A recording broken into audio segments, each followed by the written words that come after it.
Hello students, welcome to my YouTube channel. Students, आज की video मैंने स्पेशली 2021 में होने वाले एसएससी सीएचएसएल और एसएससी सीजीएल एग्ज़ाम को ध्यान में रखकर बनाई है, लेकिन ये वीडियो और एग्ज़ाम्स के लिए भी काम आने वाली है। इसमें हम आज जनरल स्टडीज़ से रिलेटेड जो एमसीक्यूज़ हैं वो डिस्कस करेंगे। तो आइए देखते हैं आज का हमारा पहला एमसीक्यू। हमारा पहला एमसीक्यू है, नालंदा विश्वविद्यालय किसके द्वारा स्थापित किया गया था। ऑप्शंस हैं ए समुद्रगुप्त, बी चंद्रगुप्त, सी कुमारगुप्त, डी हर्षवर्धन। तो इसका करेक्ट आंसर है ऑप्शन सी कुमारगुप्त। कुमारगुप्त एक गुप्त शासक थे, गुप्त डायनेस्टी के, और उन्होंने नालंदा विश्वविद्यालय की स्थापना करवाई थी। और ये बिहार स्टेट में स्थित है। जो नालंदा है, नालंदा एक बिहार का एक ज़िला है, वहाँ पे ये विश्वविद्यालय के आज भी इसके जो अवशेष हैं वो मिलते हैं।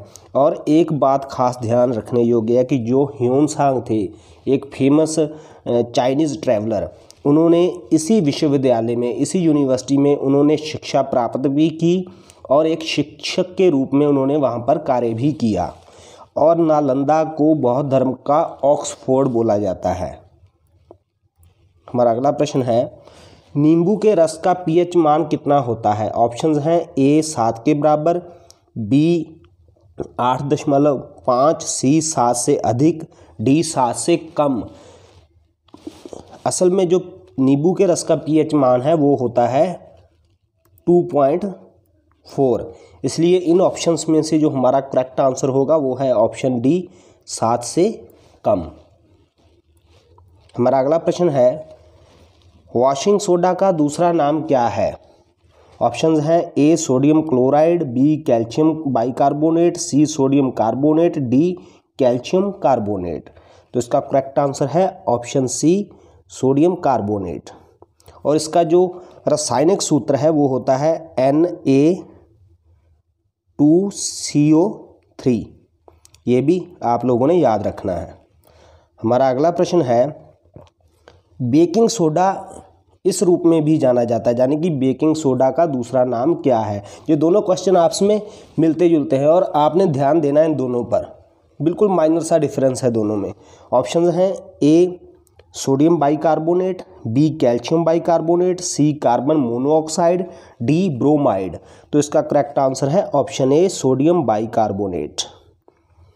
वॉशिंग सोडा को बोला जाता है सोडियम कार्बोनेट और बेकिंग सोडा को बोला जाता है सोडियम बाइकार्बोनेट। और इसका जो रासायनिक सूत्र है वो होता है NaHCO3। ये भी आप लोगों ने याद रखना है। हमारा अगला प्रश्न है, भारत की सिलिकॉन घाटी किस शहर में स्थित है। ऑप्शंस हैं ए मुंबई, बी दिल्ली, सी हैदराबाद, डी बेंगलुरु। तो उसका करेक्ट आंसर है ऑप्शन डी बेंगलुरु। बेंगलुरु को भारत की सिलिकॉन घाटी या सिलिकॉन वैली के नाम से जाना जाता है और इसको भारत की आईटी कैपिटल यानी कि इंफॉर्मेशन टेक्नोलॉजी की राजधानी भी बोला जाता है। हमारा अगला प्रश्न है, किस वर्ष दिल्ली भारत की राजधानी बनी।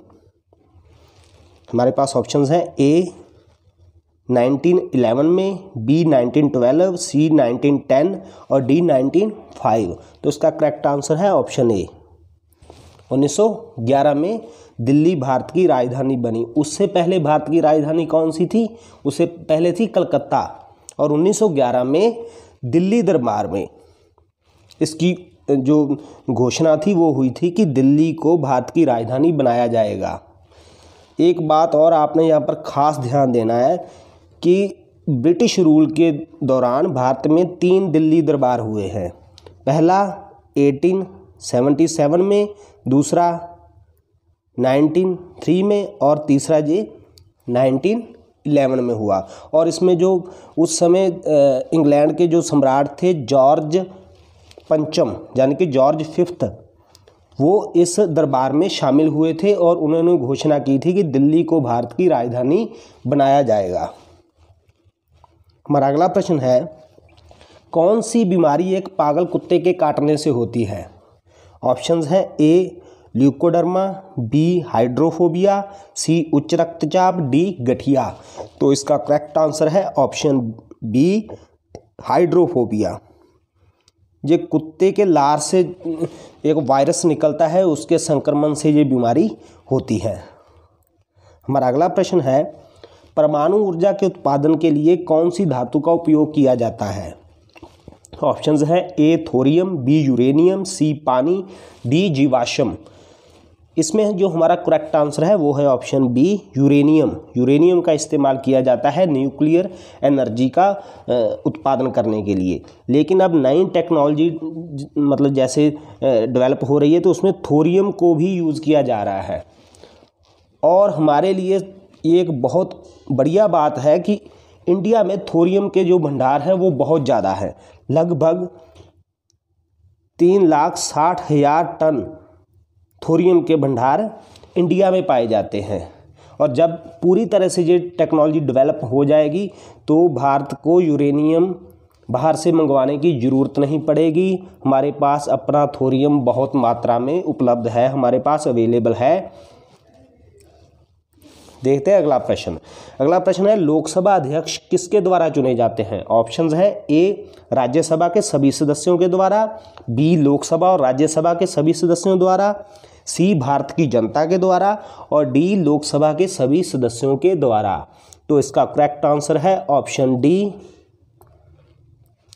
लोकसभा के सभी सदस्यों के द्वारा अपना जो अध्यक्ष होता है वो चुना जाता है। यानी कि लोकसभा के स्पीकर का चुनाव लोकसभा के सभी मेंबर्स में से ही किया जाता है। वो लोग अपने बीच में से ही लोकसभा के स्पीकर का चुनाव करते हैं।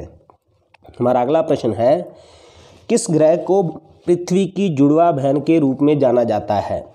यानी कि वो कौन सा प्लेनेट है जिसको पृथ्वी की जुड़वा बहन बोला जाता है? ऑप्शन है ए बृहस्पति, बी मंगल, सी शुक्र, डी शनि। तो इसका करेक्ट आंसर है ऑप्शन सी शुक्र ग्रह को, यानी कि वेनस को धरती की जुड़वा बहन बोला जाता है। हमारा अगला प्रश्न है, कपास के लिए कौन सी मिट्टी सबसे उपयुक्त है? यानी कि कौन सी मिट्टी में कपास की फसल बढ़िया से उगाई जा सकती है और उसका बढ़िया उत्पादन होता है? ऑप्शंस है ए लाल मिट्टी, बी काली मिट्टी, सी जलोढ़ मिट्टी, डी लैटराइट मिट्टी। तो इसका करेक्ट आंसर है ऑप्शन बी काली मिट्टी। और काली मिट्टी को रेगुर मिट्टी भी बोला जाता है और ये खासकर गुजरात, महाराष्ट्र, मध्य प्रदेश और कर्नाटका में पाई जाती है। और इन्हीं जगहों पर कपास की फसल का उत्पादन भी बहुत ज़्यादा होता है, जैसे कि महाराष्ट्र और गुजरात में। हमारा अगला प्रश्न है, भारत का नेपोलियन नाम से कौन प्रसिद्ध है? यानी कि भारत का नेपोलियन किसे बोला जाता है?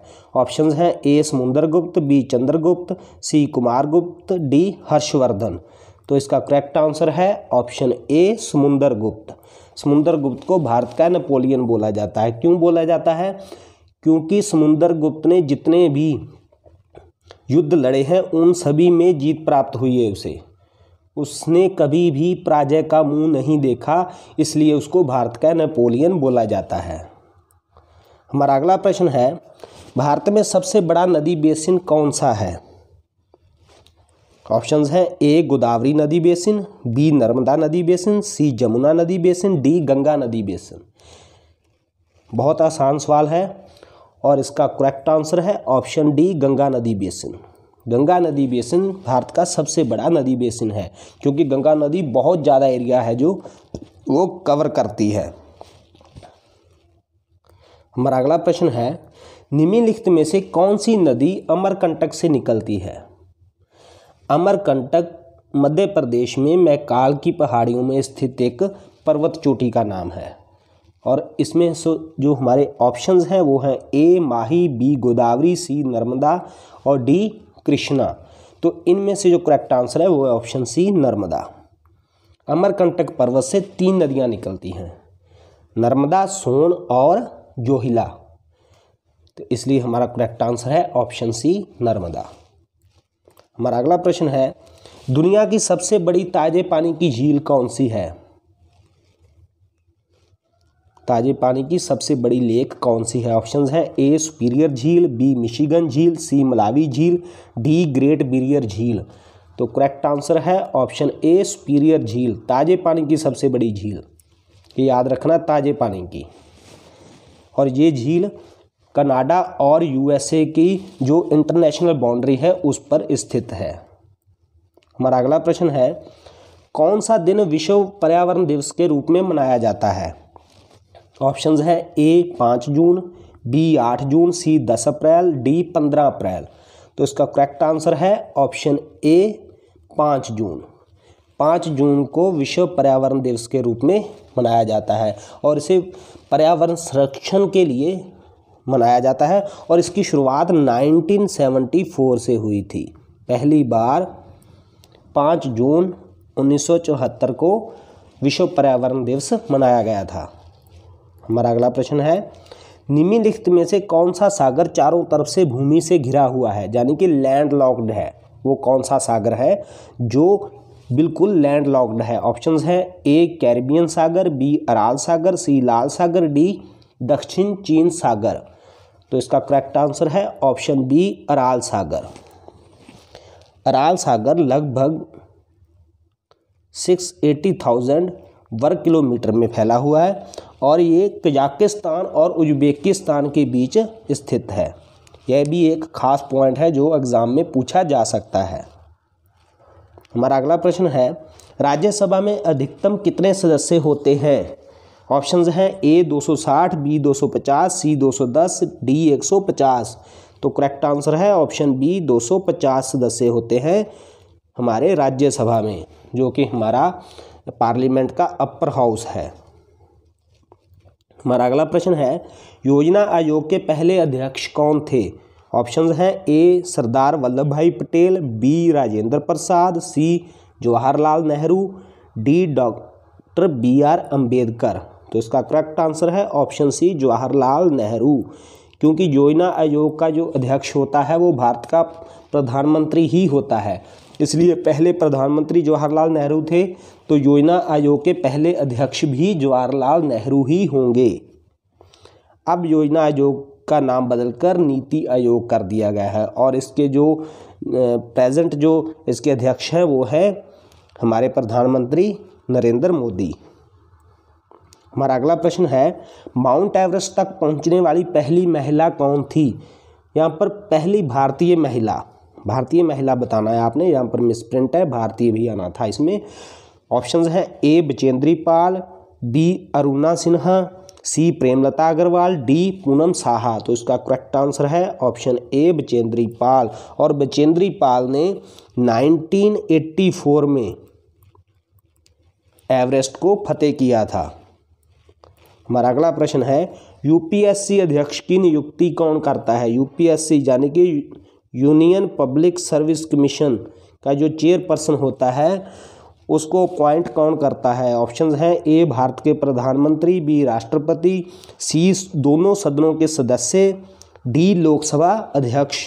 तो इसका करेक्ट आंसर है ऑप्शन बी राष्ट्रपति। राष्ट्रपति के द्वारा यूपीएससी अध्यक्ष की नियुक्ति की जाती है। हमारे पास अगला प्रश्न है, किसने खिलाफत आंदोलन का नेतृत्व किया था? यानी कि खिलाफत आंदोलन की अगुवाई किसके द्वारा की गई थी? ऑप्शंस हैं ए सैयद बंधु, बी महात्मा गांधी, सी अली बंधु, डी मौलाना आज़ाद। तो इसका करेक्ट आंसर है ऑप्शन सी अली बंधु, यानी कि अली ब्रदर्स। ये दोनों भाई थे और इनका नाम था शौकत अली और मोहम्मद अली। अब मैं आपको बताना चाहता हूँ खिलाफत आंदोलन का थोड़ा बैकग्राउंड। जब फर्स्ट वर्ल्ड वार हुई तो उसमें तुर्की की हार होने वाली थी और तब ब्रिटिश सरकार के द्वारा भारतीय मुसलमानों से एक वादा किया गया कि हम तुर्की के साथ बुरा व्यवहार नहीं करेंगे, क्योंकि जो तुर्की का खलीफा था उसके पूरे मुस्लिम जगत में उसको अपना धार्मिक गुरु माना जाता था। और इसीलिए जब तुर्की उस युद्ध में हार गया तो ब्रिटेन के द्वारा उसके साथ बहुत बुरा व्यवहार किया गया और उसी बुरे व्यवहार में एक खलीफा का पद ख़त्म करना भी शामिल था। इसीलिए भारत में उस पद को दोबारा से जीवित करने के लिए उसको पुनर्गठित करने के लिए खिलाफत आंदोलन की शुरुआत की गई थी। और किनके द्वारा की गई थी? अली बंधु के द्वारा, अली ब्रदर्स के द्वारा। हमारा अगला प्रश्न है, गोबर गैस में मुख्य रूप से कौन सी गैस होती है? ऑप्शंस हैं A methane, B ethane, C butane, D propane. तो इसका करेक्ट आंसर है ऑप्शन ए मीथेन। गोबर गैस में यानी कि बायोगैस में जो मुख्य गैस होती है, गैसें और भी होती हैं उसमें, लेकिन जिसका जो पार्ट है वो सबसे ज़्यादा होता है तो वो होता है मीथेन गैस का। हमारा अगला प्रश्न है, किस राज्य में पहली बार पंचायती राज की शुरुआत की गई थी? ऑप्शंस हैं ए बिहार, बी राजस्थान, सी पंजाब, डी हरियाणा।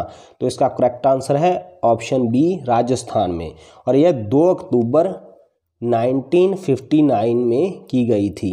भारत में पहली पंचायती राज की जो पहली चुनाव थे, जो पहली पंचायत का गठन हुआ था वो राजस्थान के नागौर जिले में हुआ था, नागौर जिले के एक गांव में। और कब हुआ था?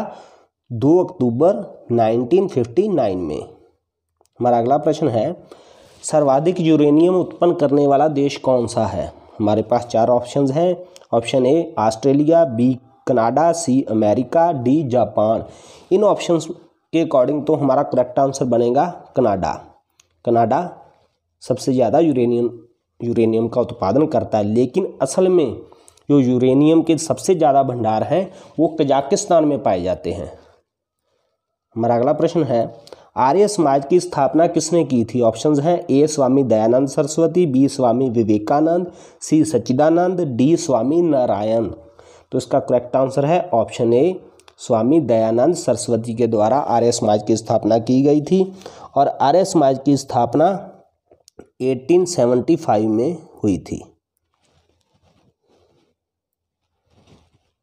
हमारा अगला प्रश्न है, किस राज्य का क्षेत्रफल सबसे कम है? यानी कि किस स्टेट का जो एरिया है वो सबसे कम है? ऑप्शंस हैं ए केरल, बी मध्य प्रदेश, सी गोवा, डी असम। तो इसका करेक्ट आंसर है ऑप्शन सी गोवा।